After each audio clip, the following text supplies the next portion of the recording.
Welcome to Think Straight by Darius Foru. In this audiobook, we'll explore powerful strategies to declutter your mind, focus on what truly matters, and embrace clear thinking for a better life. For more audiobooks, don't forget to subscribe to our channel. Also, check out our playlist for other inspiring titles that can transform your mindset and life.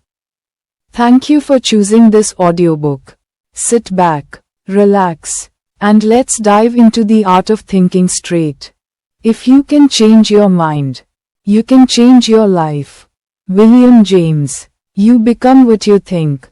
In 1869, a 27-year-old man, who had just graduated as a doctor of medicine from Harvard, was going through a crisis of meaning. This was not the first time he dealt with adversity. Throughout his 6 years in medical school, his education was interrupted by different illnesses and bouts of depression.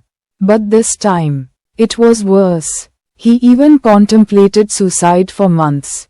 The young man's name was William James, who later became the leading psychologist in America and one of the founders of the philosophical school of pragmatism. It took James 3 years to overcome depression, something he did by himself. To be clear, James wasn't just feeling down. John McDermott, editor of the writings of William James, wrote about the severity of his mental state. James spent a good part of life rationalizing his decision not to commit suicide. During this time, James also had panic attacks and hallucinations. This wasn't new to him. His father faced the same agonizing things years before him. This feat made James believe that his condition was biological, and therefore something he couldn't overcome. But in 1870, James made a psychological breakthrough after reading an essay by Charles Renouvier, a French philosopher. In his journal, he wrote, "I think that yesterday was a crisis in my life. I finished the first part of Renauvier's second essays and see no reason why his definition of free will, the sustaining of a thought because I choose to when I might have other thoughts, need be the definition of an illusion. At any rate, I will assume for the present, until next year, that it is no illusion. My first act of free will shall be to believe in free will." This realization is at the core of pragmatism, the school of philosophy that James and Charles Sanders Peirce founded. Years later, James realized that we have the ability to choose one thought over the other. In other words, we can control what we think. However, James doesn't say we can control our consciousness. When we sit down and observe our thoughts for a few minutes, we will notice that a lot of things flow through our mind. The thoughts are just there. Nothing we can change about that. But since we have free will, we can decide which thoughts we focus on. Hence, we can influence the direction of consciousness. This realization is critical to the way we live. It's the difference between, "I can't help but feel this way," and, "I feel this way because I decide to feel this way." The emphasis is on deciding. And that's what this book is about. With practice, you can get better at controlling your thoughts so you can decide what you think. And with better control over our thoughts, we can improve the quality of our lives and the outcome of our careers. That's my proposition in this book. You have the ability to decide what you think.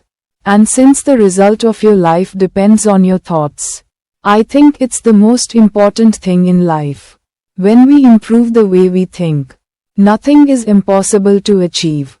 That simple realization changes everything. Many great thinkers have written about the importance of thoughts. But William James' godfather, Ralph Waldo Emerson, who also inspired James a great deal, put it most simply, "You become what you think about all day long." I believe that's true. But we must realize that actions follow thoughts. That means you can't change your actions without changing your thoughts. Let's start. Why do we need a book on practical thinking? The human brain is the most important tool we have. It's more important than any technology, device, or instrument. Robert Greene, the author of Mastery, put it best. If there is any instrument you must fall in love with and fetishize, it is the human brain. The most miraculous, awe-inspiring, information processing tool devised in the known universe, with a complexity we can't even begin to fathom, and with dimensional powers that far outstrip any piece of technology in sophistication and usefulness.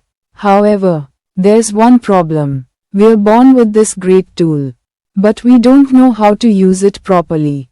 We're highly impractical beings. We think that we're good thinkers. But research paints a different picture. We think we make practical decisions that we base on logic. But that's not the case.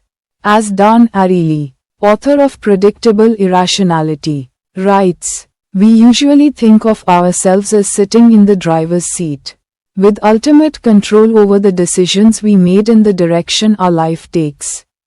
But, alas, this perception has more to do with our desires, with how we want to view ourselves than with reality. Emphasis mine. It's safe to say we're not practical thinkers. The proof of that is the list of more than 100 cognitive biases, or thinking errors, that scientists have found over the last century. We often make decisions based on gut feelings, emotions, and without having the right information. I've read several books about better thinking and decision making. I liked them, but I had one problem with all the books in this field. They weren't practical. They do a great job of describing why we think the way we think by sharing stories. But I couldn't find a practical book that explained how to change the way you think. That's why I wrote this little book. It contains everything I've learned about thinking. My goal is to give you at least one idea that you can use to improve your thoughts, and consequently, your life, business, or career. That's why I share all my best ideas here. I wrote Think Straight in a way that you can read it more than once. And I hope this book serves as an anchor to you, especially during trying times.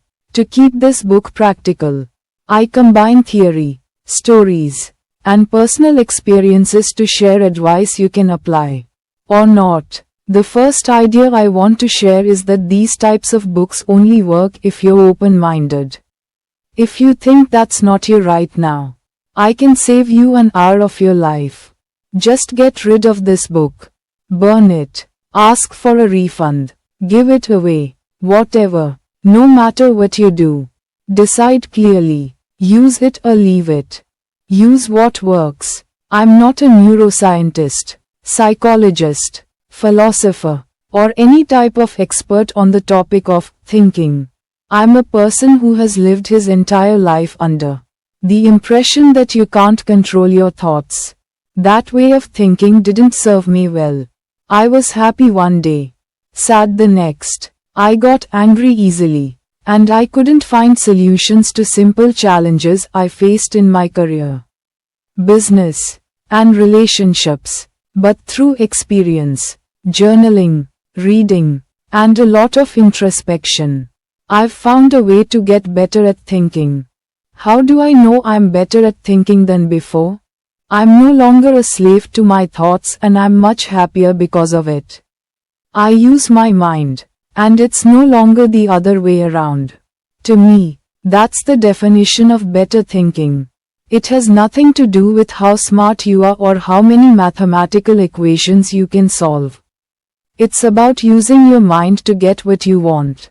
I don't pretend to have all the answers to thinking better.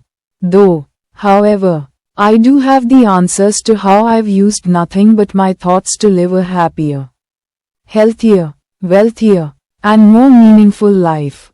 I'm the living proof of the change your thoughts, change your life idea.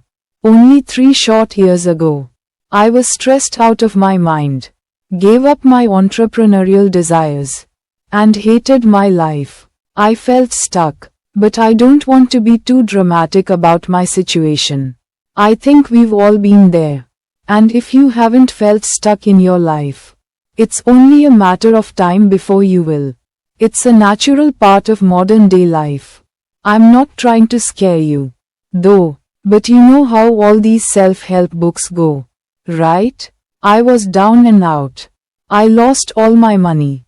I was depressed. My life sucked. But then I discovered X. And then my life changed.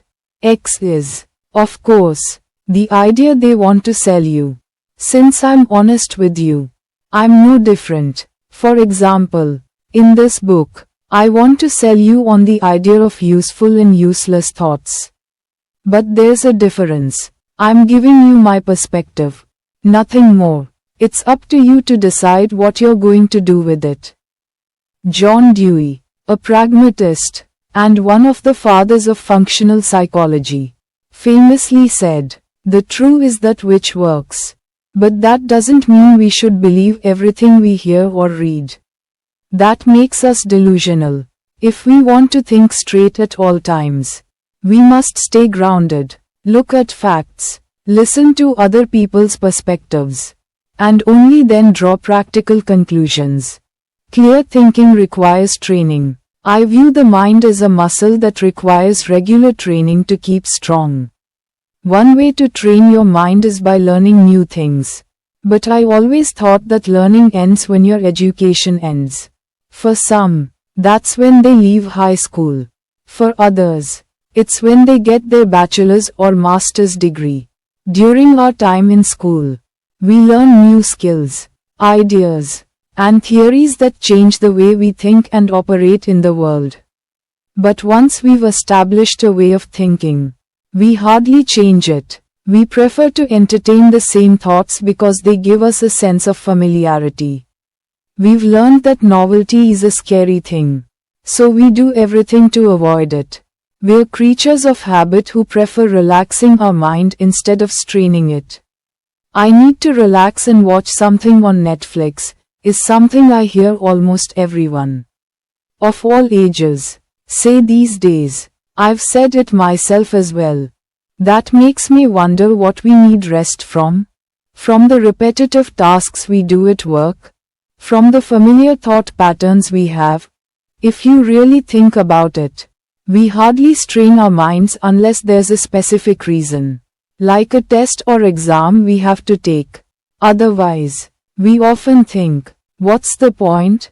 Well, the point is to train your mind just like you train your body to keep fit. You don't go to the gym for 4 years and quit for the rest of your life. So why don't you exercise your mind the same way you do your body?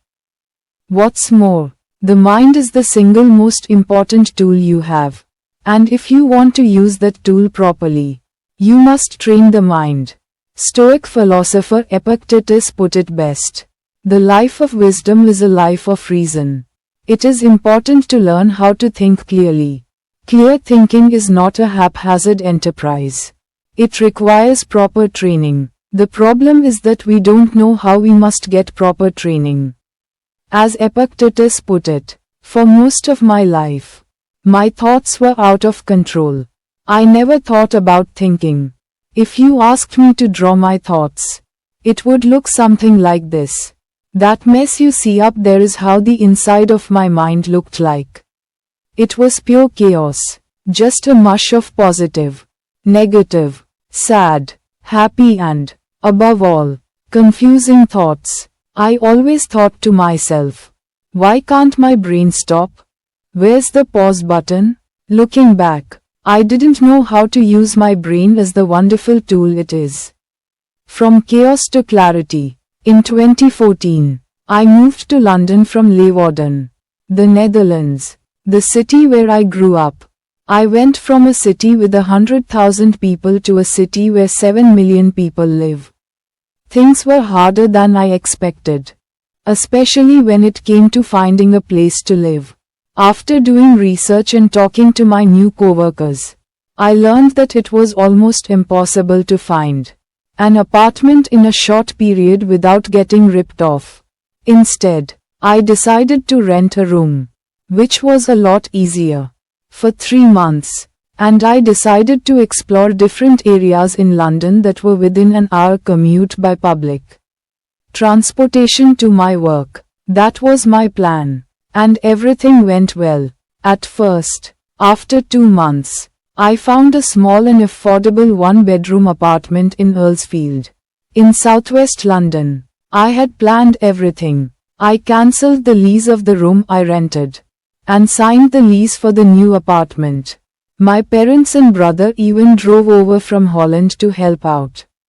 And because didn't have much stuff, we could just use their car to move my things from the old place to the new place, which were only 10 minutes apart. In my mind, this would be the deal.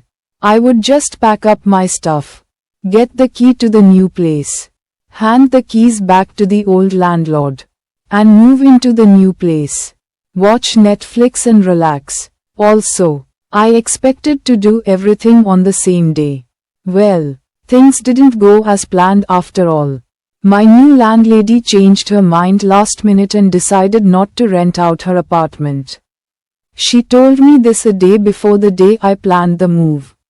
All of a sudden, I had no place to live and had an SUV full of my things. That night, in my parents' hotel room, I panicked, big time. I don't know what to do. I have no place. My stuff is in a van. I brought you guys over from Holland. And now I'm sitting here like an idiot. I continued blaming myself for the rest of the day and evening. You're probably thinking, really? Yes. Looking back on this, I can't help but think that I may have acted a little bit too dramatic. Well, let's just call it like it was. I was overdramatic, and not just a little. That's exactly why I picked out this example, because it shows how stupid I was in my thinking. I spent so much time in my head that I had lost sight of the situation. I wasn't thinking clearly. And for what? Some first world problem? Smawn. The next day, I woke up, and with the encouragements of my parents and brother, I decided to stop feeling sorry for myself and to start finding a solution instead. I said to myself, think straight. I knew I had to replace the mess with clarity. I wanted to get straight to the point. I pictured this. On the left, a mush of useless thoughts. Worry, stress, suffering, confusion, not knowing what to do. On the right, one straight thought that has a single, useful purpose. I wanted to start using my mind as a tool. In the case of my London story, I needed to look for a solution. Fast. It turned out that was easy. Once I started thinking straight, I booked an Airbnb until I found a new place. In the end, we stayed in an Airbnb for a week. The landlady changed her mind again and decided to rent the apartment to me anyway. So, all my stressing, worrying, and thinking were especially useless. How often does that happen? We're always so quick to judge and draw conclusions based on our assumptions. We're all human beings. We make mistakes. We change our minds. And we assume things that are not true all the time. That's normal. What's not normal is to let your mind go out of control. And after many other useless thinking episodes, I decided to change. I didn't have one big epiphany or super dramatic moment that forced me to change. Life is not a Hollywood drama. People that I know only change after a culmination of problems at some point. We stand up and say, enough. And you know what? A lot of people never change at all. But that shouldn't be our concern. After years of chaos in my mind, I just had enough of mental suffering. I can't make it any prettier than that. You don't need an all is lost moment. Those type of moments almost never happen. About 2 years ago, I started changing my thoughts. And I've learned to replace the chaos in my mind with clarity. Now, there's peace. In the rest of this book, I'll share with you exactly how I did it. But first, I want to share a brief history of thinking. A very brief history of thinking. Thoughts are important. But not all thoughts are equal. The quality of your thoughts matters the most. Roman emperor and Stoic philosopher Marcus Aurelius said it best. The universe is change. Our life is what our thoughts make it. A quick look at our surroundings shows us that life is changing faster than ever. Jobs disappear. Smartphones turn you into a zombie. Education costs you thousands. The cost of living increases rapidly. Salaries don't. You have less time for yourself. And so on. Life changes so fast that it seems like you wake up in a new world every day. What do your thoughts make of that? If you are anything like me, these developments cause a lot of thinking. Worrying and uncertainty. How do I survive? How do I adapt my business to changing markets? How do I advance my career? How do I not lose my mind? Mastering your thoughts is challenging. The desire to master our thoughts is as old as modern civilization. Ever since the 5th century BC, philosophers from all ages and regions agree on one thing. The human mind is an instrument that solves problems, and many philosophers argue that the quality of your thoughts determine the quality of your life. From Confucius to Socrates to Descartes to William James, they all talk about their method of thinking, a way to view the world. Most of us know the Socratic method of questioning everything, even yourself. I know one thing, that I know nothing, is what Socrates famously told the oracle of Delphi when Socrates was declared the wisest man on earth. The fact that he thinks that he knows nothing makes him wise. That's a way of thinking. French philosopher René Descartes, who lived in the 17th century, took it one step further. He questioned everything in life, even his own existence. Because how do you know you're not dreaming or living in the matrix? That's why he famously said, cogito ergo sum, popularly translated to, I think, therefore I am. Descartes concluded that he must exist because he's able to think. No matter how crazy your thoughts are, it's safe to say that you do exist, so why not make your existence a little more practical, light-hearted, fun, and useful? Have you ever observed or written down your thoughts? I challenge you. Try it for a day. Every 2 hours or so. Sit down and write about what you're thinking at that very moment. Just don't get scared of yourself. Most of our thoughts make no sense at all. We're conflicted as a species. Descartes also reviewed his own thoughts and found many contradictions. His most important idea is that we should question the source of our beliefs, not the belief itself, because most of our beliefs are based on our or other people's perception. How many of your ideas are based on what others have told you? Or based on your first thoughts or assumptions?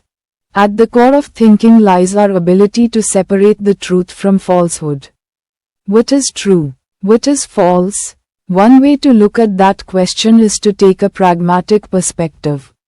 William James describes the idea of pragmatism as follows: the attitude of looking away from first things, principles, categories, supposed necessities, and of looking towards last things, fruits, consequences, facts. Thoughts should serve a useful purpose. If they don't, they're useless. That's straight thinking. Pragmatism is a method of thinking, not a solution. In fact, all thinking is a method. Your thoughts serve as an instrument, but it's a conflicting instrument that's very hard to use. Henry Ford said it best. Thinking is the hardest work there is, which is probably the reason why so few engage in it. Thinking is not only hard, it's the single most important thing in life. Remember, the quality of our thoughts determines the quality of our lives. And our decisions are a result of our thoughts. Life is not linear. I always thought in a linear way. A leads to B. And if B is C, A also leads to C. I looked at appearances, first thoughts, and made a lot assumptions. But my thoughts didn't serve a useful purpose. In fact, they served no purpose at all. Instead of thinking, I followed convention. I let others do the thinking for me. Most of us are like that. For example, I thought I would never have to worry about having a job if I got my college degree. I honestly believed that until I was about 26 years old. I figured out the hard way that nothing is guaranteed in life and that you have to work hard to earn money, and that making money has nothing to do with your degrees. If I had to pick another predictor of career success, I would say it's skills. The better you are at something, the more value you can provide to others, and the more money people are willing to pay in exchange for your value. Also, achieving a goal never happens linearly. Most of us believe there's a straight line from where you are to where you want to be. Let's say your goal is to start a business so you can have more freedom in your life. That was always my goal. I thought I would just work on it until I achieved it. But that's not how it worked out. I had to take a lot of detours. I worked for many other people in between. I also started businesses that failed. Understanding that life is not linear helps us to change the way we think. Along the way, I got discouraged a lot and almost quit. Now, I realize that things often don't go according to plan. That helps me to think of backup plans or alternative options to get closer to my goals. Another personal goal of mine was to invest in real estate. When I lived in London and Amsterdam, that was difficult for me because I didn't have enough capital to get started. So instead of putting a lot of pressure on myself to make more money and sacrifice the quality of my life, I started looking elsewhere.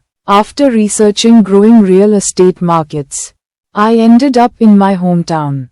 Prices were low. I knew a lot of people. The population was increasing, and the city invested a lot in new businesses and education. 2 months after I decided to look elsewhere, I bought my first deal there. The point is that there are multiple ways to achieve your goals. Also, if everyone is doing one thing, that often means you shouldn't. Connect the dots. Your brain is constantly working, even when you're not actively thinking. Apart from managing all the vital functions of your body, the brain also scans every piece of information that comes in. The brain compares it with other information that it has already stored. Your brain searches for similarities and differences between that information. That's how we think and use our brain to come up with new ideas. The brain consists of many small networks of neurons that connect to other networks.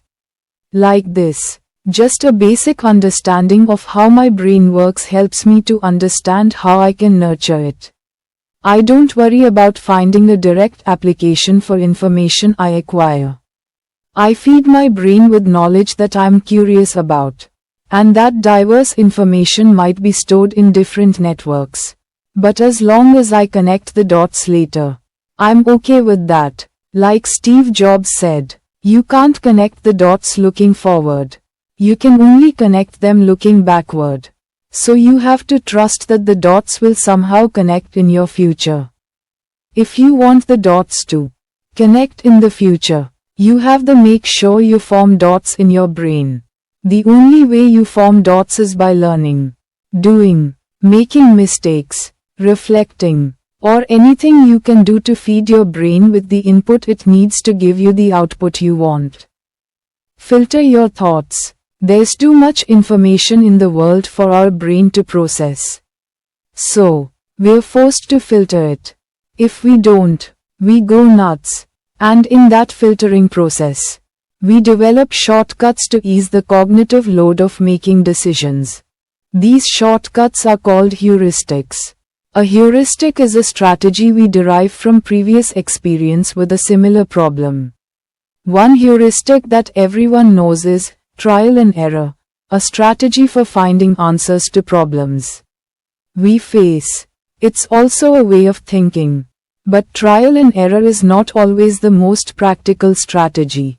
If we would rely on trial and error to build a career, we would probably die before achieving that goal. Life is too short for applying trial and error to everything. Another heuristic that's not practical is social proof. We often make decisions based on what others do or say. And my favorite heuristic is familiarity.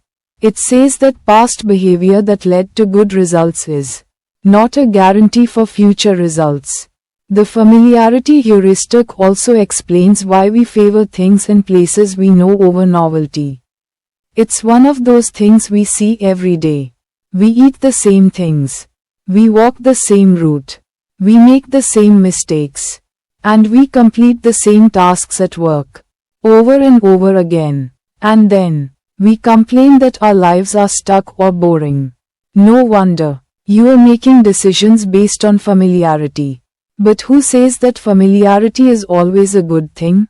It's good for certainty. But to achieve a breakthrough, you need something different. Making decisions based on heuristic techniques might ease the cognitive load. But they are far from practical. And often, heuristics lead to unsatisfying outcomes.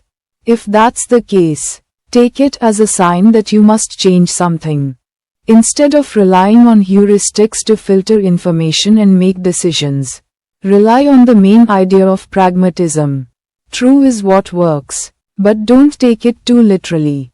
Taking drugs works for me, is what a contentious friend told me after I shared this idea with him. And he's right. You can't take this idea too literally. But what can you take literally in life? Take the platitude. Good things come to those who wait. For example, I don't have to explain that it doesn't mean you should sit at home and wait forever until good things happen. Look at the true is what works idea as a filter that you can apply to all the information that goes into your brain. When faced with decisions, I ask myself, will the outcome of a decision change the way I live? If you ask that yourself consistently, you'll find that you automatically filter out useless information and only make decisions that have an actual impact on the outcome of your life. You force yourself to use whatever works, what's useful, and what impacts your habits. For example, conventional thinking says that bigger cities also bring you bigger opportunities. I really thought that was true. That's even the main reason I moved to London. And yes, I did seize a big opportunity for me at the time. But I also had bigger responsibilities and problems also. I don't like big cities. I hate crowded places, dirty air, and unreasonably high cost of living. Clearly, living in a big city didn't work for me. That way of thinking had a negative impact on the way I lived. That's why I eventually moved back to Leeuwarden. It's quiet. I know a lot of people here. I can work less, make more, and I can drive anywhere in the city within 10 minutes. However, I also realize that for most people, my way of living doesn't work. They might find it boring or not exciting enough. So what? Do what works for you. Stop thinking. Thinking is difficult. I never knew how to stop. It's easy to stay inside your head for hours, especially when you're in bed at night. But I can confidently say that 99% of all my thoughts in the past have been useless. I didn't do anything with my thoughts most of the time. I didn't solve a problem. Nor did I try to understand difficult ideas or concepts from books. I spent a lot of time in my head doing this. I called that thinking, but it was more like worrying, stressing, freaking out. Call it whatever you want. I call it a preoccupied mind. And with what? And the list goes on. I wonder what my boss thinks. Quote, what happens if I screw up and lose my job? Quote, I think he doesn't care about me. I just keep failing. Does she love me? Quote, why does my life suck? Quote, why is my life awesome? And other people's lives are not? Quote, I don't care about my job. Is there something wrong with me? Quote, I can't finish anything. What's wrong with me? Quote, I want to quit. I just have one question for you. What's the practical use of the above thoughts? Yes, I'm waiting. Still no answer? Exactly. Those type of thoughts are not helping us. But we all have them. So how do you get rid of them? Well, I've learned that you can't get rid of them. Remember, we can't control our consciousness. We can only control what thoughts we follow through on. You only have to be aware of your thoughts. Acknowledge them, but never blame yourself or say, why do I have these thoughts? No one has the answer to that. It's better to be aware of your thoughts and decide what you will ignore and what you will give importance to. For example, the thought of quitting whatever I'm doing in my life has been on my mind as long as I remember. When I was in high school, I wanted to quit and just find a job. When I played basketball, I wanted to quit, and later did quit. I can go on and on until I reach the present. No matter how much I love what I do, the thought of quitting and just walking away shows up in my mind at least 3 or 4 times a month. In the past, those thoughts cost me many nights of sleep. About 2 years ago I had enough. I wanted to quit thinking. So, I started becoming aware of my thoughts instead of always acting on every single thought I had. You don't control me, I would say to myself like a weirdo. But it works. I'm much calmer and happier because of it. When I want to quit, I still listen to it because sometimes it is a sign. But more often, it's just fear, and I refuse to surrender to it. And neither should you. Inside your control's, outside your control. If you want to have useful thoughts, here's a rule of thumb. Only think about things you can control. That automatically eliminates about 99% of your thoughts because there's very little you control in life. Only focus on what you control. Things like your desires, actions, words, intentions. What's a useless thought? Anything out of your control and without a useful purpose. Do you ever think about the past?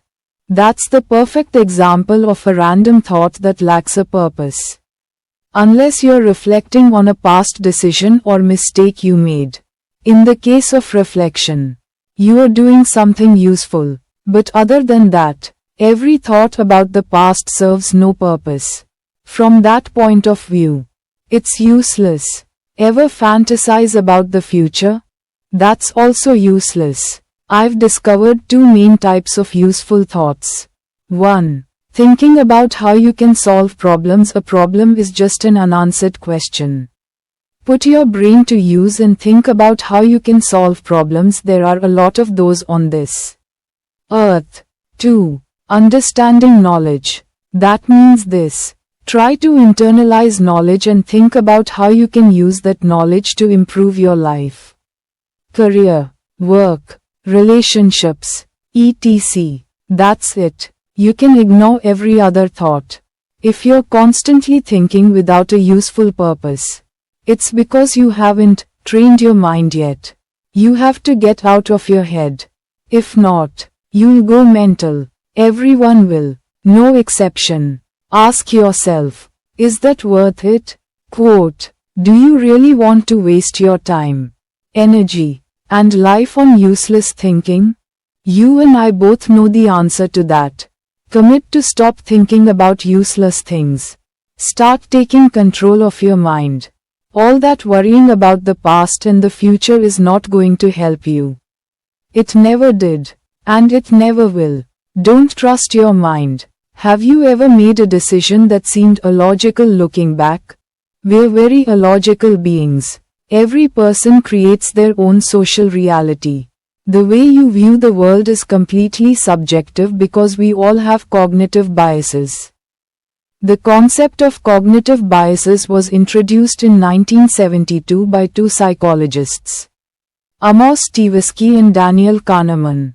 A cognitive bias is a systematic thinking error that impacts judgments, and therefore, our decisions.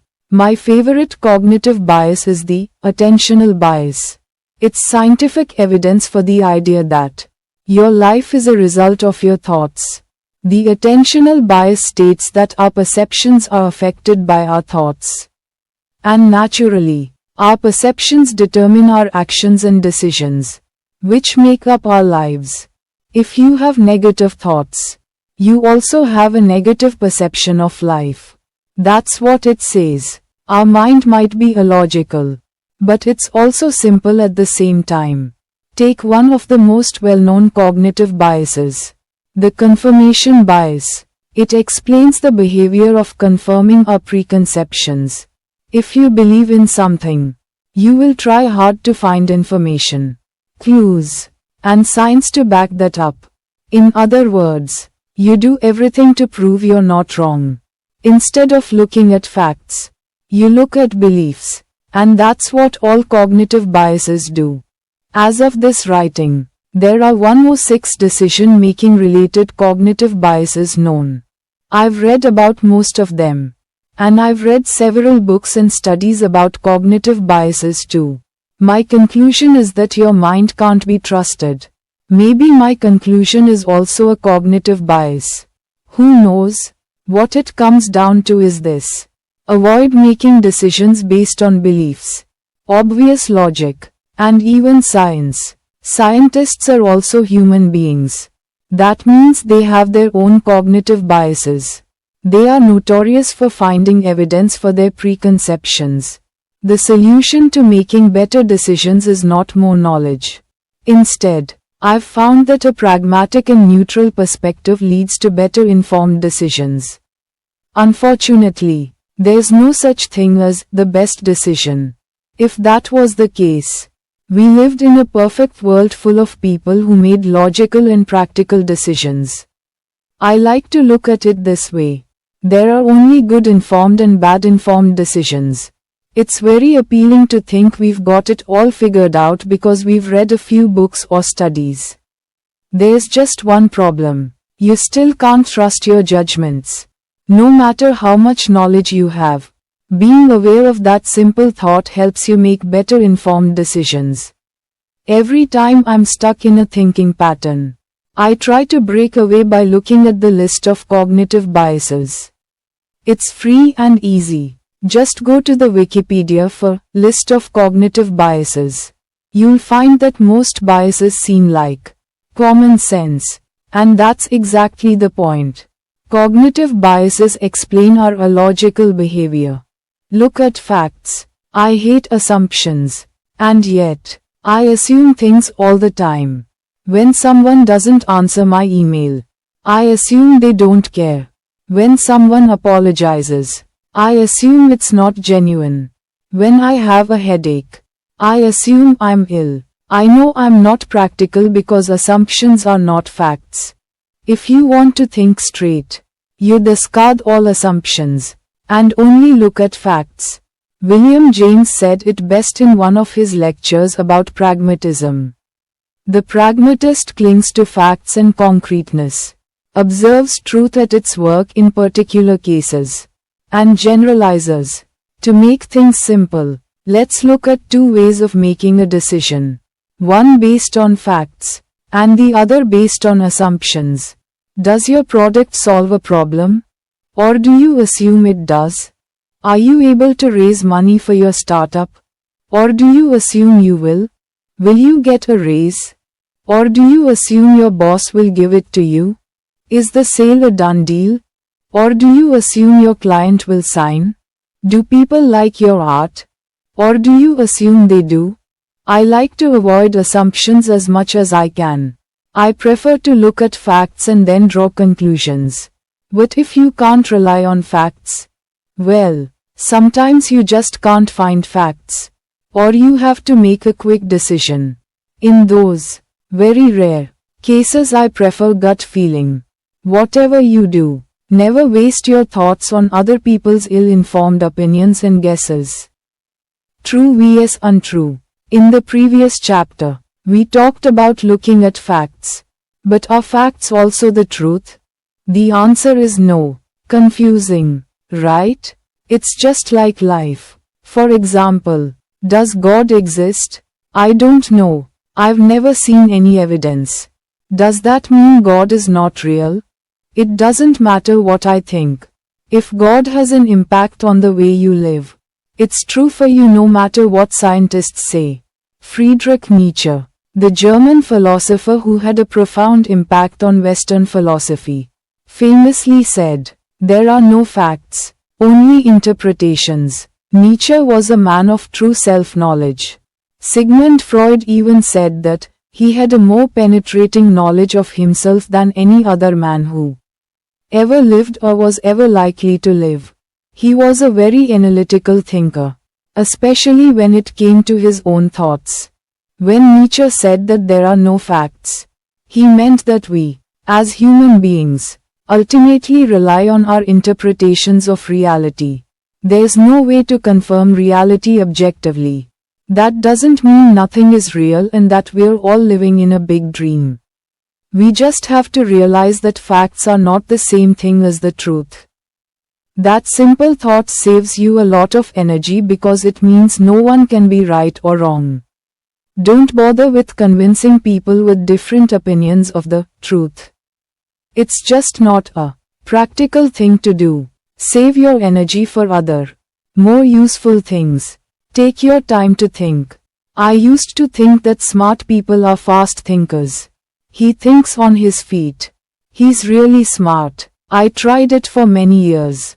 Every time I faced a problem, discussion, or when someone asked me a question, I thought, quick. Naturally, my first answers sucked. Derek Sivers, one of my favorite thinkers, says he's a slow thinker. It's a common belief that your first reaction is the most honest. But I disagree. Your first reaction is usually outdated. Either it's an answer you came up with long ago and now use instead of thinking, or it's triggering a knee-jerk emotional response to something that happened long ago. Thinking things through takes time. Every time I gave a quick answer, I wasn't thinking at all. I was impulsive. Derek Sivers trained himself not to trust his first thoughts. That's also what he did when his email consumed too much of his time and attention. Being a public figure, Derek received a lot of emails from his readers. Most of them contained quick 5-minute questions. But as he says, if you get 100 of those questions, that adds up to 8 hours in a day. After answering 192,000 emails between 2008 and 2016, Derek knew he needed to do something about it. So he planned to go off the grid like a modern-day Henry David Thoreau. I was going to go hardcore, shut off all email and social media, and make myself unreachable to all but a few close friends and colleagues. It felt like the only solution. That was his first thought.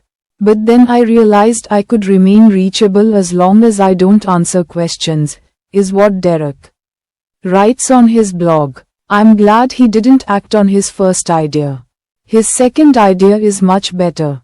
I've emailed Derek myself in the past, and I think what he does makes a big impact on people's lives. What I'm trying to say is that when someone asks you a question, it's okay to say, I don't know. You can also say that to yourself. I've often been too hard on myself because I didn't have an instant answer to my personal problems. That doesn't make you dumb. It makes you human. Why are we even afraid that people think we're stupid? It's the perfect example of slow thinking. Instead of following your instinct of, I'll prove them, You can take a step back and ask yourself, why do I even want to come across as smart? If you really think about it, it doesn't matter what others think of you. I think it's always better to take your time to think. If others think that makes you stupid, they are the ones who are. No more quick decisions. Shall we book a business trip to Thailand? Quote, are you interested in a speaking gig at Company X? Quote, should we renovate the kitchen? Quote, do you think we should fire John Doe? Quote, how about hiring another sales executive? Quote, just a few questions others have asked me recently. And you know what? Just as I like to take time to think deeply about my challenges, I also take time to think quick decisions through. Every time I said yes to a speaking gig, interview, or giving a seminar, I didn't think about it for long. When things are in the future, we're more likely to say yes. That trip is planned for September. It's now March. That's ages from now. And without thinking about it, you commit to a 5-day business trip or family vacation. But when September comes, you're either in a great professional flow, have other, more important, commitments, or are in the middle of something else. Now, all of a sudden, that quick yes from ages ago is on your mind all the time. Should I cancel the trip? Should I go? Should I go for 2 days only? Why do we make things so complicated while we can easily solve these things by just taking an extra day to think? That's all you need. Just think things through. Know yourself. For instance, I'm currently in a great writing flow. I don't feel the need to leave my city. I have a set routine every day. And it works very well for me. I feel happy. And I enjoy my life a lot. When I go away for even a weekend, my whole routine can be messed up. And then I need another 2 weeks to get back to my old self. However, I don't always have this mindset. Right now, I'm working on this book, opening a new office, and buying a new apartment. I'm focused on a few important things. But other times, I'm more flexible and actually do like to travel, visit friends, business partners, and live a looser lifestyle. That's why I now take more time to make decisions. Instead of following my first thought, I say, please give me a day or two to think about it. That's all you need. Release your mind. Once I changed my perspective on life, I started straining my brain every single day. I started reading 2 hours a day and taking extensive notes of the things I learned. I also started writing articles to share the ideas I learned. In the beginning, I felt like a new world opened up to me. I couldn't get enough of learning more. I bought new books every week and devoured every piece of new knowledge I could get my hands on. But after a few weeks, I had a mental breakdown. All of a sudden, my mind froze up. I felt blocked. I couldn't think, read, or write. My head hurt all day long. That went on for a few days. Almost a week. I felt ill and I didn't understand why. I couldn't even think about why. And when I felt better, I just picked up where I left off. This time, I went on for longer. About 2 months before I hit another wall. But this time it was different again. No matter what I tried, I didn't feel like I was improving or learning new things. But I kept going and pushing through the difficulty. After this pattern occurred a few times, I finally understood what was going on. Training your mind happens in stages. And before you can move on to the next phase of your learning development, you have to get through a wall. I believe that both learning skills and developing yourself happen in stages. At the beginning of a new stage, things are easy to learn because everything is new. But the closer you get to the end of a stage, things get more difficult. In my case, I got headaches, but I wasn't near the end yet because After a short setback, I got back at it again. At some point, you hit a big wall. That's the mental breakdown. It's also a point at which you want to give up whatever you are trying to achieve. Writing a book, starting a business, changing your career or leading a group of people. When you hit a wall, everything stops. The book all of a sudden seems useless. The business seems to fail. The career you want seems unreachable. And the people have stopped taking you seriously. All is lost. I've learned to train my brain to take this as a positive moment. When I reach a wall, I know I'm close to the next stage of my development. Instead of giving up, I'm happy. All I need to do is to take a break, rejuvenate, and let my mind recover. I hang out with my friends, play some table tennis with my brother at our office, listen to my favorite artists like Jay-Z, Bob Dylan, Kendrick Lamar, or Bon Iver, watch movies, a lot of them. I just take some time to relax and let my brain get stronger while I'm not thinking or working on anything. And then, I get back to where I left off. I use my energy to break through the wall. And it always works. Draw your thoughts. Before we invented language, we communicated and thought in images. But for many centuries, words have been our primary way to communicate. And that's why we also think in words. When I think, I talk to myself. And when I take notes, I also talk to myself. Create a chapter about drawing your thoughts, is what I wrote in my notebook when I came up with the idea for this chapter. I find that fascinating. One of the best known thinkers of all time, Leonardo da Vinci, thought visually. How do I know this? I took a look at his notebooks, which you can easily find if you Google them. Here's an example. Now, we don't have to become this great at drawing. But I think we can still learn something. Drawing frees your mind from the constant verbalization. I started drawing the images for my blog posts over a year ago. My drawing skills haven't improved. But my articles have. And one of the reasons is that I take time to think about how I can visually share my idea. I want readers to immediately get what I'm trying to share in the article by looking at my drawings. That's why I think a lot about visualizing an idea. Sometimes I draw a graph. Sometimes I emphasize a sentence or word. And I even make simple cartoons. After I make the drawing, I often edit my article to make my idea clearer. And some articles even start with a drawing. This book also started with a drawing. It's the drawing I used in the From Chaos to Clarity chapter. Here it is again. I made that drawing without a purpose. I was just visualizing some of my ideas. One of my ideas is that it used to be chaos in my mind. Until I found a way to overcome it. As a result, I think clearly. That's the whole drawing. And now it's a book. Be yourself, not what you should be. Conquer yourself rather than the world. René Descartes. I'd like to ask you a few questions. What are you good at? What are you bad at? How do you learn new things? What are you passionate about?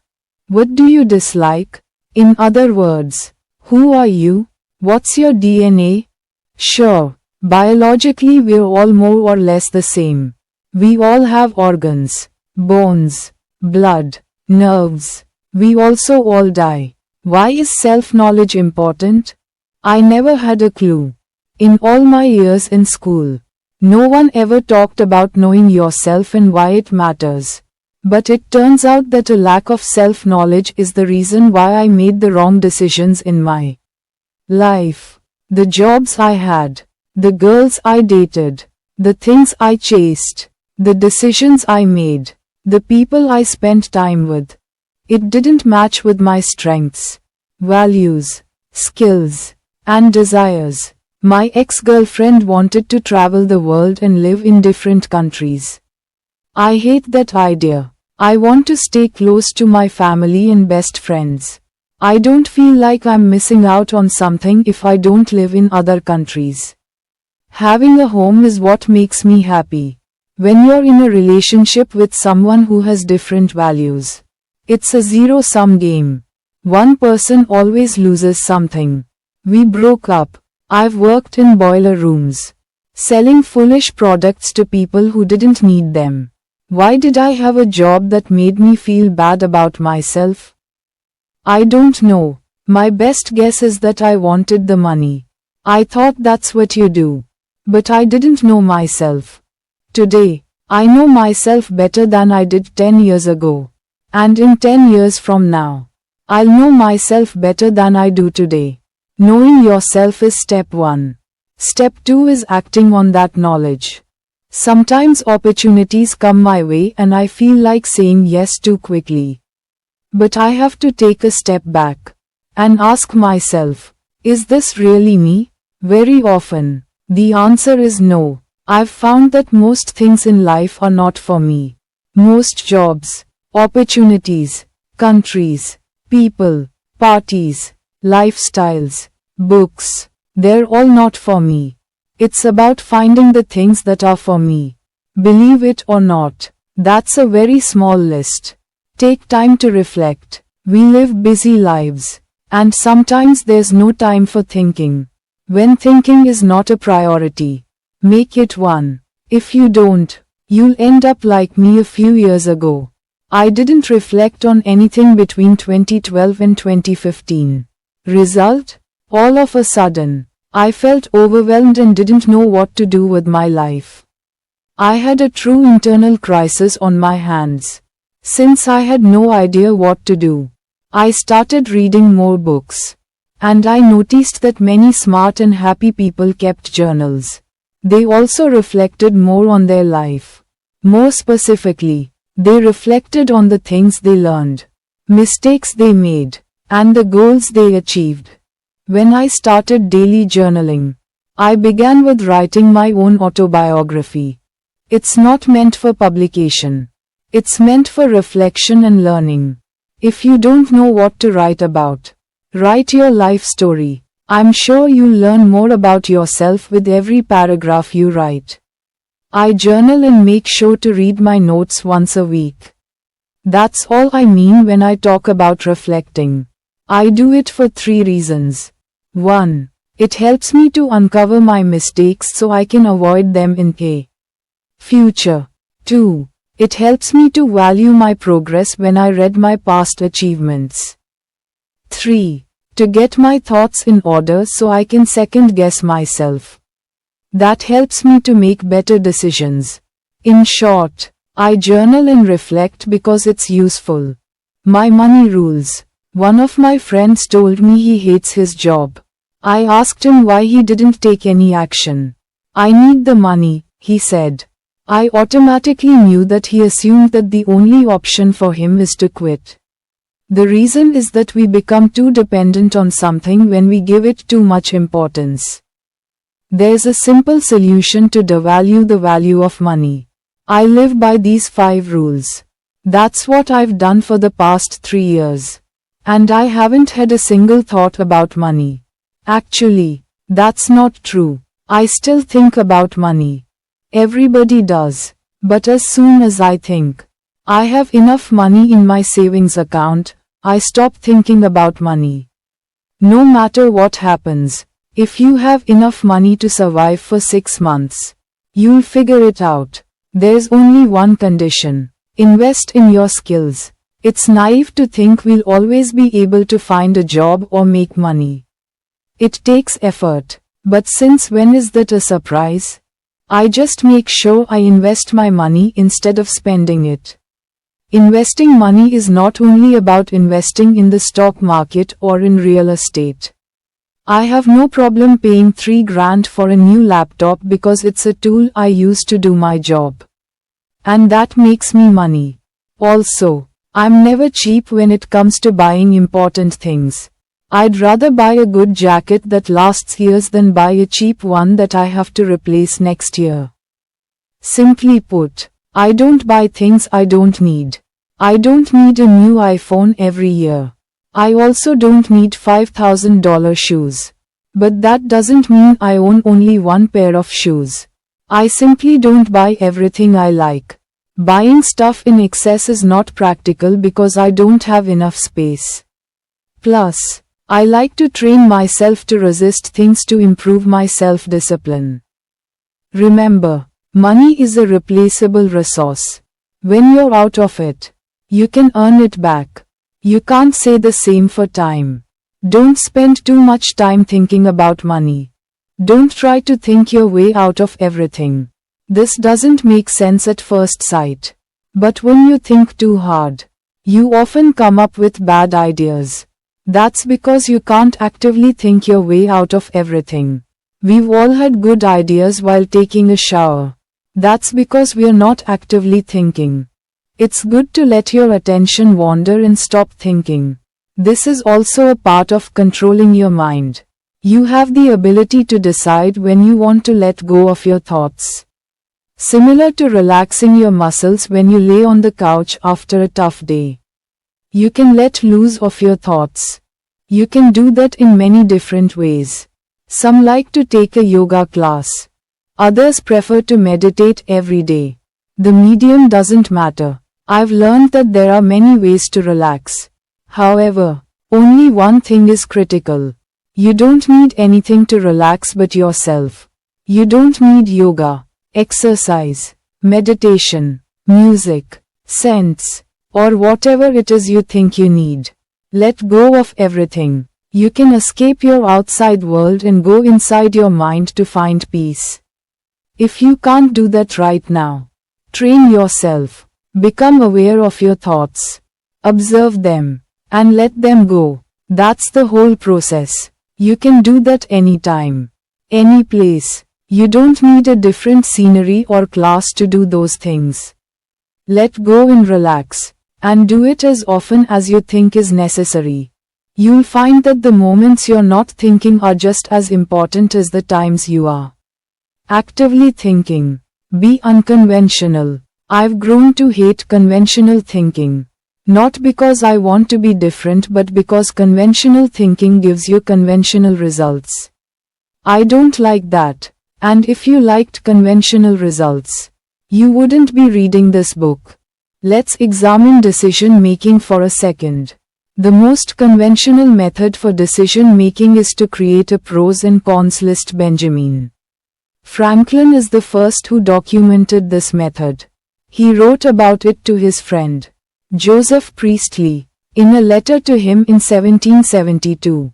And today, we create these lists all the time. What are the pros and cons of quitting my job? Quote, breaking up with my boyfriend? Quote, taking this job offer? Quote, buying a new car? Quote, starting a business? Quote, and then, we take a sheet of paper, draw a line in the middle of it, and start listing the pros on the left, and the cons on the right, or vice versa. Even though I like the simplicity of this method, I stopped using it after one of my friends recommended me to create one of these lists when my first relationship hit a rough patch. I actually made a pros and cons list for breaking up with my then girlfriend. When I think about it now, I'm ashamed. And it didn't even make any sense because there are always factors that, by themselves, outweigh all of the other factors. Nearly all pros and cons lists for relationships are the same. Pros of staying in a relationship. Having someone to share everything with. You can have sex, go on holidays, etc. Cons of staying in a relationship. Less free time for myself. Getting in fights. Going to in-laws, etc. It's always the same. And it's not useful. The same is true for quitting a job you hate. The pro is that you're free from a bad job. The con is that there's a lot of uncertainty. It's time to break free from this conventional thinking. Instead of binary thinking, start thinking more abundantly. It's not this or that in life. You can have this and that. I always thought I had to either quit my business or take a job. Also, many of my friends think you should quit your job to start a business. Whoever said these things? When my business wasn't growing a few years ago, I just took a job at a large IT research firm. I did both things. I ran my business in the evenings and weekends, and sometimes during the day, and the rest of my time, I did my work for the firm. Also, you can start a business while you still have a job. That's what I mean when I talk about thinking outside of the box. We always limit ourselves by narrow and conventional thinking. We always want to stay within a box. That's because we never take a step back to look at the larger picture.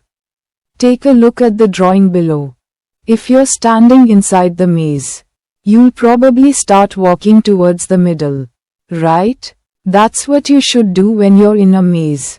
However, this maze is different. The prize is not in the middle. It's outside the maze. But you can only see the goal if you take a helicopter view. It's impossible to see the goal from within the maze. And yet, that's how most of us live. We do things conventionally because that's how it's done. When you stop doing things the way they're done, you'll start doing things how you get it done. Don't ask why. I'm a fool with sending emails. Especially when it comes to selecting the recipient. I always type the first letter of a name and hit enter. I trust the computer and never check whether the address I've selected is actually the person I want to mail. I'm lazy. Often, it doesn't matter and I get funny responses back from people. But one time this simple mistake cost me $150,000 in business. I was working with 2 companies on a multi-year consulting deal. Both of my contacts had the same name. Let's call them Wim. One Wim was an existing client. Let's call him Wim A. And the other was a prospect. Wim B. Both guys wanted the same type of consulting for their companies. But I gave Wim A better rate because he was a loyal customer. However, instead of sending the contract to Wim A, I sent the contract to Wim B. This time, it wasn't an innocent mistake. Wim B previously had seen my proposal, which had a higher total price. But when he saw that Wim A got a lower rate, he was upset. Why does he get a lower rate? Is that how you do business? He decided not to do business with us. I learned 3 things. 1. Always double check. 2. Small things can become big things. 3. And don't play favors. There's no use in asking why I made a mistake. Or why I was always lazy with email. I just was. And I was wrong. There's no way to justify my mistake. Never brush important details off and say, it doesn't matter. Maybe it doesn't matter that you hit snooze every single day. Or that you ignore the details of your book, report, or movie. The point is that not striving for perfection becomes a habit. Don't worry about being a perfectionist. There's no such thing. More often than not, people are the opposite. Perfectionism is merely an excuse. In reality, we're scared of what people think of our work. Either way, there's no point in asking why when you deal with obstacles, challenges, or mistakes. Instead, think about what you can do to overcome or prevent the things that are holding you back. Think about the details even more. I overlooked a small detail, and it cost me a lot. But the lesson I learned was more valuable than the business I could gain. Details are probably the most important thing in business, work, sports, art, and life in general. The devil is in the detail. It's one of my favorite platitudes. But I never followed the advice in the past. The main reason was my impatience. I always tried to hurry everything. Sending emails, making calls, writing reports, assignments, essays, you name it. I thought that it mattered that I got the work done. But I was wrong. Because things often seem easy from the outside, until you start doing them. This book took me 15 months to write. I spent countless hours researching the topic. I also spent hours on writing, editing, cutting, writing more, and editing it again, and then, again. I also changed the title 3 times. And the subtitle even more than that. My first title was The Art of Practicality. I initially liked it a lot because it sounded familiar. But as I started writing a book about thinking, I also applied the methods to my own book. So I thought, what does the art of even mean? I didn't have a good answer. I took that as a sign that I needed to change the title. You know what's funny? My second title was The Power of Pragmatic Thinking. Like a genius, I came up with another generic title, which was even longer than the previous one. Do you know how many books start with The Power of? A quick book title search on Goodreads with The Power of gave many 83895 results. That's a lot of books with those words in the title or subtitle. One of the things I've learned about writing books is that you must stand out somehow. No one cares about a better book on thinking. Instead, it's likely that you picked up this book because you expected something different. But with the previous titles that I had drafted, I knew no one would think it'd be different. 2 weeks before I published Think Straight, I started promoting it on my site and social media. And quickly, my readers became excited. Soon, emails like these came pouring in. Can't wait for the book. Well done. I am so excited to read your new book. Quote, what a determined person you are. I look forward to Think Straight. I love my readers. That's why I put in a lot of time to get the title right. At that time, no one had read the book. But based on the title, readers were already excited, and that was my goal. To everyone who emailed me before the launch, I hope I delivered. Thinking about details is nothing more than doing your job. If you're a writer, your job is to write the best book you possibly can. If you're a designer, your job is to create the best design you can. You are not here to write one book and call it quits, or to design one product and retire.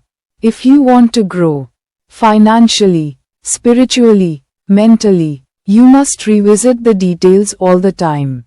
Never underestimate or overlook details if you want to do a job right. And if you don't, it's better not to do it at all. Take thinking out of the equation.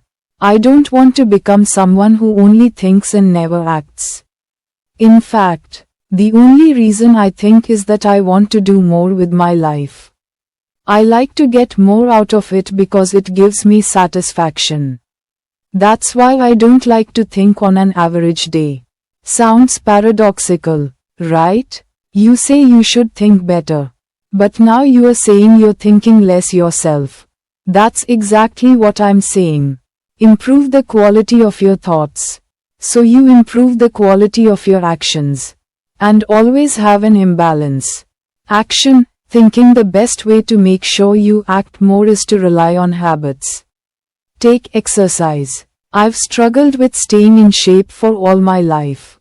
And I was overweight for years. I always played mind games with myself about exercise and diet. Should I go for a run or go to the gym? Quote, I'll have this bag of chips and hit the gym tomorrow. What days should I exercise? Mondays, Wednesdays, and Fridays, or maybe Tuesdays and Thursdays? Quote, that's too much useless thinking. Instead, I've made a few basic rules. Exercise at least 30 minutes a day. Every day. Don't burn yourself out. Don't go all out. Eat healthy. No junk food. Don't consume more calories than you burn. Keep track of what you eat and how much you exercise. When you combine a few rules, you have a system. And a system helps you to take the thinking part out of the equation. The only thinking you need to do is when your system doesn't give you the results you want. If my system would make me feel bad or gain weight, I would rethink it. And even if it works, a system is never perfect. That's why I regularly think about what I can change or how I can improve my systems. Don't live with regrets. Growing up, my grandmother was always around. She was a very kind person. Maybe too kind because she made many sacrifices in her life. For her parents, brothers and sisters, husband, and later on, her children. That's also a part of life. You can't live together and build a strong family without giving. But the biggest sacrifice she made was to live in the Netherlands for the last part of her life, instead of her home country of Iran. As long as I remember, she always talked about the past always. And especially during the last few years of her life. She almost cried every day because of regret. Fortunately, my mother, father, brother and I visited her often and cheered her up. But through the laughs, I could see the regret. It was always present. I've learned many lessons from my grandmother. Mostly about kindness and the importance of having strong family values. But the most important lesson I've learned was that you don't regret what you did in life. You regret what you didn't do. And when my grandmother passed away in January 2015, I decided to live by that lesson no matter what. For example, I always thought I wanted to travel the world and live in different cities. I know, it's not an original goal. I speak to a lot of people who love that idea of freedom and exploration. Why is that? I think a lot of it comes from pop culture. A lot of people idolize people like Jack Kerouac and Ernest Hemingway, who were famous for their travels. And young folks now are inspired by social media personalities who also travel the world and share it on their Instagram feed. The medium might have changed, but the desire to travel to others and share your experiences with others has not. However, that lifestyle is not for everyone. But I didn't know that before I actually started traveling. How could I? Some things in life you must experience to know what they're like in reality. No one can truly feel how it is to be an entrepreneur unless they start doing it. You can read all the business books you want, and watch as many videos about entrepreneurship as you want. But they will not make you an entrepreneur. Ever. You will only end up living someone else's life. I'd rather eat rice and beans so I can do the things that I love instead of having a job that makes me miserable, but pays well. At the end of the day, this is your life and the only way you can live with yourself is to follow your strongest desires. Just make sure you think straight so you eventually act on those thoughts. Never look back. I hardly look back on life. I never daydream of the past. I don't look at old photos all day long. I don't even think about taking pictures because I'm too involved in the present. Sometimes, I feel like most people are stuck in the past. They live their life in the past tense. Instead of enjoying a moment, they grab their phone and take a picture of it. Instead of living life through a lens, I prefer to be present at all times. Now, I must be honest that I fail to be 100% present. However, I intend to live now.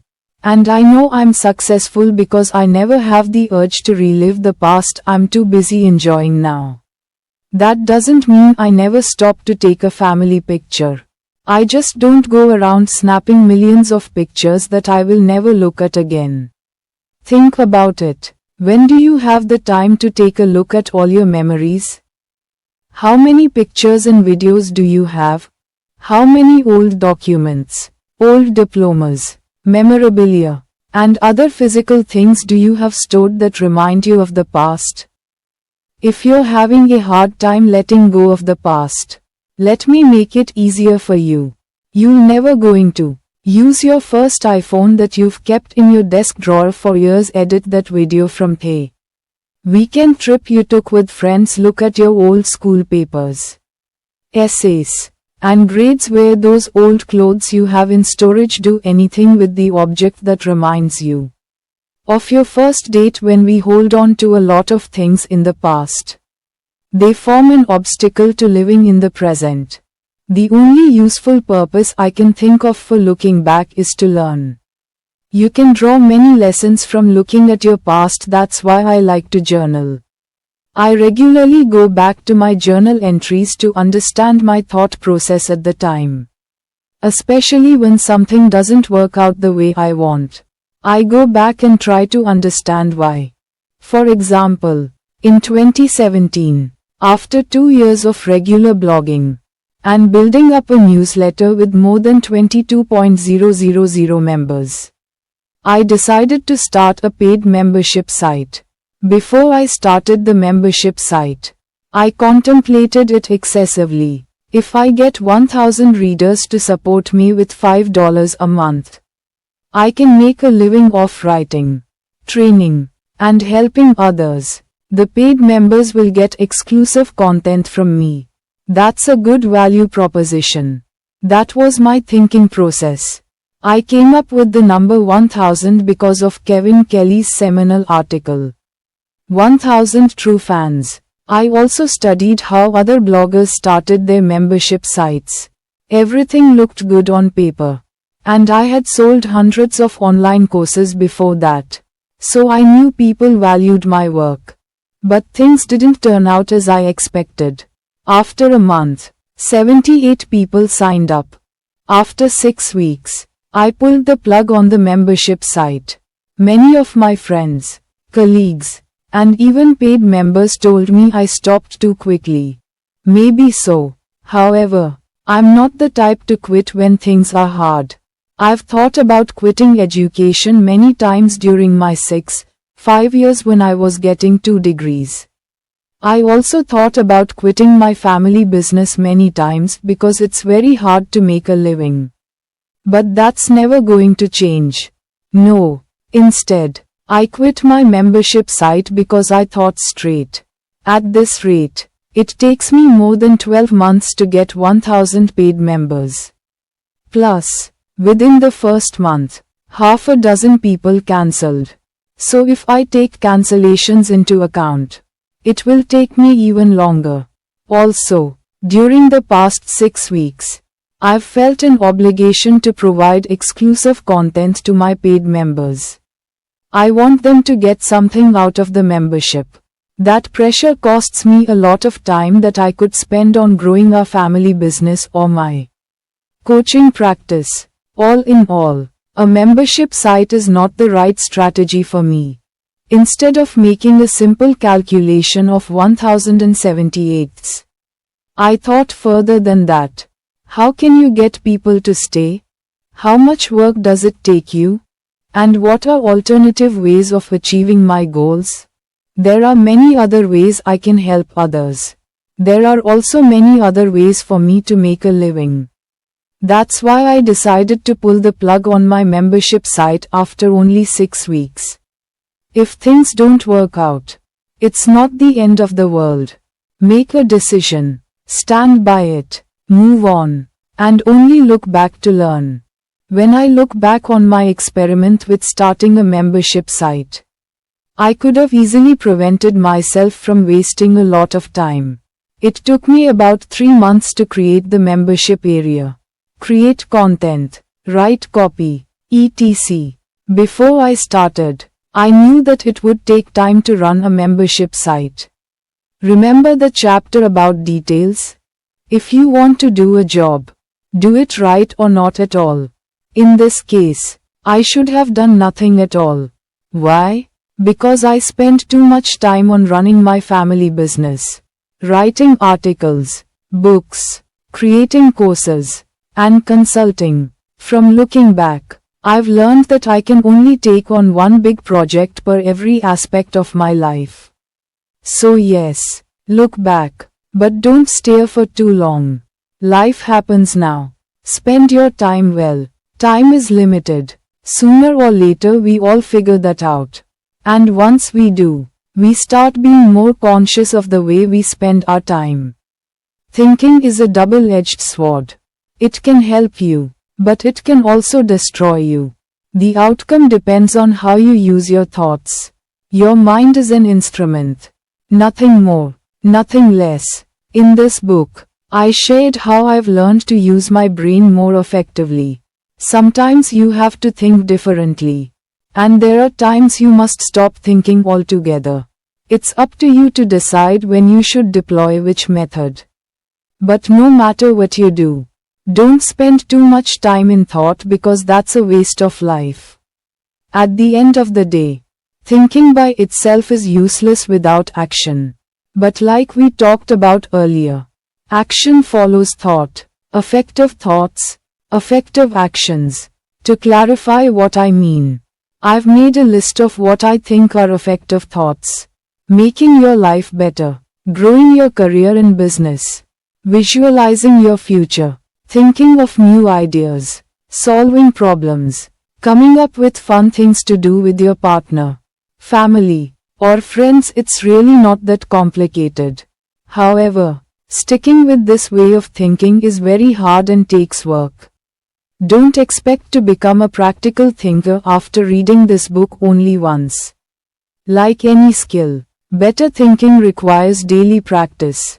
I do that by looking at everything that happens in my life as an exercise for thinking better. Because if I don't, I start wasting my time on useless things like complaining, feeling sorry for myself, and not enjoying my life. We're collectively thinking so much we're missing out on life. And it has nothing to do with fancy things other people do. We all know that the beauty of life lies in the small things. Did you notice the sunshine this morning when you woke up?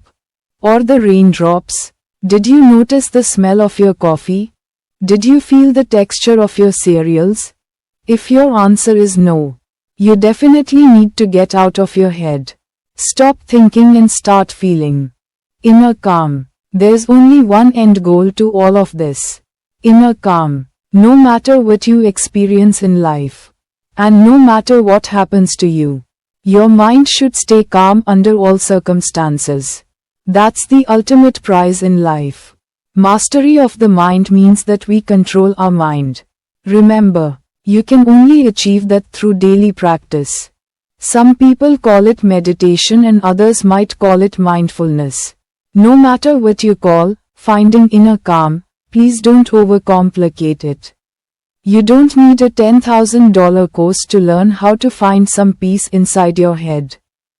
Just sit down, be one with your thoughts, observe them, and then ignore them. That's all there is to meditation. I meditate all the time. When I walk, exercise, write, wait, sit, lay, whatever, I can always find the time and energy to go within myself to find peace. I don't need anything to do it. That's important to realize. I've said it before, but it's so important that I'll say it again. You don't need a yoga mat, music, or teacher to help you control your thoughts. You can go within yourself to find calm anytime you want. You also don't need a holiday, new shoes, or a drink. How do I know this? I control my mind. I decide what it does. So can you. Think beyond yourself. Many of the ideas I shared in this book come from the philosophy of pragmatism. If you Google pragmatism, you'll probably read that the philosophical movement was founded by Charles Sanders Peirce, a former professor at Johns Hopkins University. But if you look closer into the story behind the philosophy, you'll find that it was William James who actually credited Peirce as the founder in 1898. Even though Charles Sanders Peirce was a well-respected academic during the 1880s, he had fallen from grace by the end of the 19th century. James and Peirce got to know each other during the 1860s when they were both students at A. Lawrence Scientific School at Harvard. Peirce, once considered as a prodigy of mathematics and logic, went on to become a professor at Johns Hopkins University. But he lost his position in 1884 due to a scandal involving his remarriage. It's truly a sad story. Pierce's first wife left him in 1875 and shortly after that, he became involved with another woman, while still being legally married. However, his divorce became final 8 years later. During those 8 years, he lived with a woman he was not married to. Apparently, Simon Newcomb, who was Pierce's colleague, told on him. Consequently, he was let go in what became a public scandal. Sadly, Pierce never found academic employment again and lived in poverty for years after he was fired. Pierce even lived and slept on the streets of New York City for years. No one helped him, except for his old friend William James. After James overcame his depression in 1870, he started building a body of work that, more than a century later, remains relevant. James became a Harvard professor and an academic celebrity due to the publication of his book, Principles of Psychology, a book that took him 12 years to write and was published in 1890. In contrast to his friend, James' career was on the rise for years. And out of nowhere, in 1898, William James credited the principle of pragmatism to the forgotten Charles Sanders Peirce. In a lecture called Philosophical Conceptions and Practical Results, pragmatism means that one must look at the practical value of ideas. James believed scientists wasted their time on abstract ideas and theories that had no impact on people's lives. Would you change the way you lived if a scientist proved how the earth was created? Louis Menon, author of Pragmatism, a reader, says of the principle of pragmatism that we can never hope for absolute proof of anything. All our decisions are bets on what the universe is today, and what it will do tomorrow. Regardless of what people think of pragmatism, one thing is sure. William James did a favor to Peirce by crediting the philosophy to him. And that is exactly what makes James great. He didn't strive to take credit for something that he created. Because without James' actions and promotion of pragmatism, the philosophy wouldn't exist and Peirce would be forgotten. By that act, James did something meaningful. He helped a friend. Peirce gained some respect and even wrote several papers in his last years. And from all the wisdom of James, that's the most important thing I've learned. William James himself once said, "The greatest use of a life is to spend it on something that will outlast it." Practically speaking, there's no purpose to doing something that outlasts you. You won't be there to see it anyway. But that's not the point.